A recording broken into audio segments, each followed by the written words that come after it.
Senhoras e senhores, sejam muito bem-vindos ao canal Psicocrânio, e neste canal eu vou dar videoaulas de psicologia, buscando ensinar da forma mais simples possível todo o conceito da psicologia.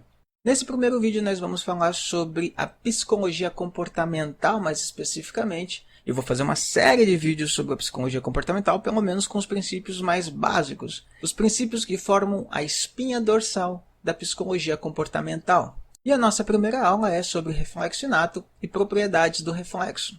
Para começar a entender sobre a psicologia comportamental, você precisa entender o conceito e a dinâmica do reflexo inato. Então, eu coloquei aqui para você o conceito, o que representa, o que significa o reflexo inato. Reflexo inato é alteração no organismo, ou seja, num corpo, iniciada por uma alteração no ambiente. O que isso quer dizer? O reflexo inato, ele é uma reação, uma resposta do corpo, ou seja, uma adaptação às mudanças que ocorrem no ambiente, ou seja, em volta dele.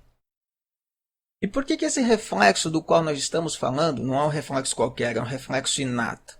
Ele é inato porque nasce com o organismo. Você já nasce sabendo aquele reflexo. Ele já faz parte do seu repertório comportamental. E também, para se caracterizar um reflexo inato, ele tem que ter como objetivo a adaptação, preservação ou sobrevivência. Ou seja, reflexo inato é aquela atitude que surge, é aquela reação que surge quando ocorre uma interação de um organismo, de um corpo, com um ambiente, na busca de uma sobrevivência, de uma preservação, de uma adaptação. Eu separei um exemplo para você entender como ocorre esse reflexo inato. É um exemplo simples, é um exemplo tranquilinho de entender. É um bebê recém-nascido sendo amamentado pela mãe, ok? Agora pensa na seguinte questão. Quem ensinou o bebê recém-nascido a sugar? Quem ensinou para ele o reflexo de sucção? É óbvio que ninguém ensinou. Ensinar um recém-nascido talvez seja até uma tarefa, digamos, um tanto impossível. Na verdade, todas as crianças do nosso século nascem com este repertório comportamental, porque ele é necessário para a sobrevivência. E aí entra um pouquinho de teoria da evolução, para quem gosta de Charles Darwin. Aqueles que têm as características mais adaptáveis ao ambiente são os que sobrevivem. Aqueles que não têm essas características morrem e entram em extinção. Então, fica claro o seguinte.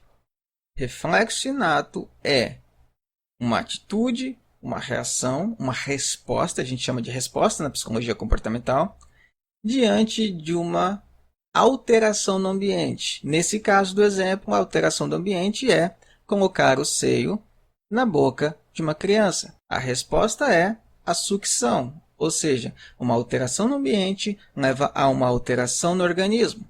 Entendendo esse conceito de reflexo inato, nós vamos partir para o conceito base da psicologia comportamental clássica, que é o estímulo mais a resposta gera o reflexo. Aí eu coloquei aqui no slide para vocês perceberem direitinho, se você quiser anotar, isso aí é muito importante. Na psicologia comportamental, o estímulo é representado pela letra S, porque ela é representada em inglês. Significa mudança no ambiente. A resposta representada pela letra R significa mudança no organismo, ou seja, no corpo, no indivíduo. E o reflexo é a relação entre o estímulo e a resposta. A relação é representada pela seta. Então, coloquei aqui alguns exemplos de reflexos ocasionados por estímulos e respostas.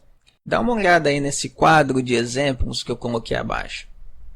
Temos ali o primeiro estímulo, o fogo próximo à mão. E temos como resposta uma contração no braço. É claro que a gente está focando aqui apenas no comportamento. Se você estudar fisiologia, você vai entender esses processos muito mais profundamente. Mas não é a nossa intenção agora. Quando você coloca a mão perto do fogo, você começa a sentir aquela queimação, aquela sensação ardente e retira o braço imediatamente, né?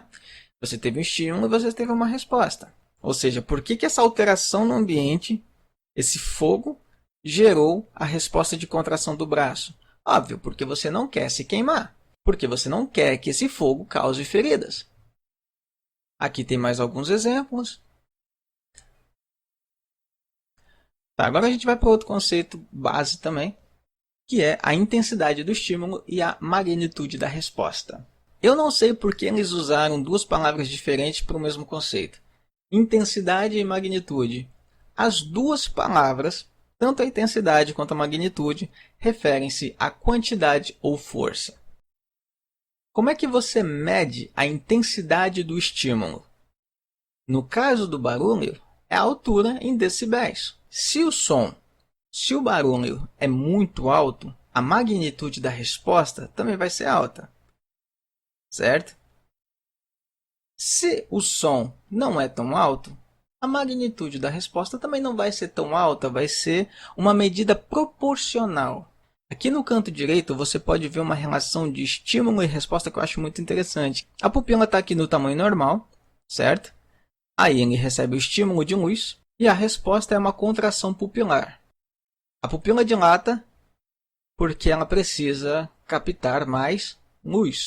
Quando a intensidade da luz no ambiente é alta, a pupila não precisa se esforçar tanto para recebê-la. Então a magnitude da resposta vai ser proporcional à intensidade do estímulo, ou seja, à intensidade da luz. Nesse exemplo, né? Então a gente vai entrar nas propriedades, ou seja, nas leis do reflexo. A gente acabou de falar de uma, né, da intensidade e magnitude. A próxima propriedade do reflexo é a lei do limiar. Essa lei diz que há uma intensidade mínima no estímulo para que a resposta seja iniciada, ou seja, para que a resposta seja provocada. Entretanto, tal intensidade não é um valor definido. Vamos voltar aqui no exemplo para ficar bem mais tranquilo de entender. O sol que a gente encarou aqui como 30 graus, ele está gerando suor no organismo, só que de uma forma menos intensa, né? Porque o estímulo é menos intenso. Entretanto, pode ser que nesses 30 graus, determinado organismo, ou seja, determinada pessoa, não reaja com suor. Se ela não reage com suor, é porque esse sol está abaixo da intensidade do estímulo que ele precisa para começar a suar. Essa é a linha limite, é a linha limiar. Com 30 graus ele não soa, mas se tivesse 32 graus, 31 graus, 32 graus, ele ia começar a suar, ou seja, 30 é o limiar desse organismo. Voltando aqui para o conceito. É a intensidade mínima no estímulo para que a resposta seja produzida. Certo? Em resumo, é o mínimo de intensidade para gerar uma resposta. Ponto. E vamos para a terceira lei, chamada lei da latência. A lei da latência é um nome dado a um intervalo entre dois eventos. Quanto maior a intensidade do estímulo, menor a latência, ou seja, menor o tempo até ocorrer a resposta, a proporção inversa. Vamos voltar aqui nesse exemplo aqui também. Tem o sol de 30 graus e o sol de 40 graus. Imagina aí que você está num sol de 30 graus, como esse indivíduo aqui, e ele vai começar a suar. E você está também neste sol de 40 graus, numa outra situação. Em qual dos sóis você vai começar a suar mais rápido? O que tem a maior intensidade. No sol de 40 graus, suponha aí que você começa a suar em 1 minuto. No sol de 30 graus, talvez você possa começar a suar em 10 minutos. Então, para você entender, para você fixar na sua mente o conceito de latência, você pensa o seguinte: quanto maior é a intensidade do estímulo, menor é o tempo para que ocorra a resposta. Esse tempo, esse intervalo aí entre o estímulo e a resposta, ou seja, esse tempo que leva para o estímulo gerar uma resposta, é a latência. Ela ocorre na proporção inversa. Lembra disso. Quanto maior a intensidade do estímulo, maior a duração da resposta. Isso aqui é uma outra coisa que dá para você entender através da dedução. Se o sol está muito quente, você vai ficar suando por uma maior quantidade de tempo. Se o som é muito alto, você vai ter um susto muito maior e vai permanecer assustado por uma maior quantidade de tempo também. Agora vamos para o conceito de habituação e potenciação. A habituação é o decréscimo na magnitude da resposta quando o mesmo estímulo é apresentado repetidas vezes em curto espaço de tempo. A palavra habituação ela já é muito sugestiva. Ela já demonstra aí que é mais ou menos é mais próximo do conceito de se acostumar a algo. Imagina aí que você tem uma namorada e essa namorada sempre te assusta toda vez que você chega em casa ou vai na casa dela ou algo do tipo. Sei lá, imagina que ela sempre conta que está com suspeita de estar grávida. Na primeira vez que ela contar isso, você vai se assustar muito. Só que aí passa um tempo e você descobre que ela não está grávida. Aí no mês seguinte ela vem e fala de novo que está com suspeita de estar grávida. Aí não está de novo, aí no outro mês vem e fala de novo que não está grávida. E aí quando chega na quinta vez que ela começa a falar que está com suspeita de estar grávida, você já fala, pô, peraí. Quer dizer, você se habituou. Esse é o conceito de habituação. Quanto mais um estímulo fica sendo apresentado a você de forma repetitiva e em curto espaço de tempo, menor vai ser a magnitude da sua resposta. Você está habituado a isso. Isso é habituação. Agora vamos para o conceito de potenciação. Irritação ou sensibilização com a repetição de um mesmo estímulo apresentado repetidas vezes em curto espaço de tempo. Isso aqui ocorre quando um estímulo, ou seja, quando uma alteração no ambiente, ocorre tão repetidamente que te irrita. Aquele estímulo ele é potencializado de tal forma que você se torna sensível a ele. Você já conheceu alguém que tinha um tique ou uma mania que te irritava muito, mas a pessoa não conseguia mudar, ela sempre repetia aquilo? No começo não te irritava, mas depois começou a irritar. Por quê? Porque ocorreu o processo de potenciação de um estímulo. Você potencializou aquele estímulo e se tornou sensível e irritável a ele. Isso é a potenciação. Bom, essa foi a nossa primeira aula. Eu espero que vocês tenham gostado. E logo mais virá a segunda. Até mais!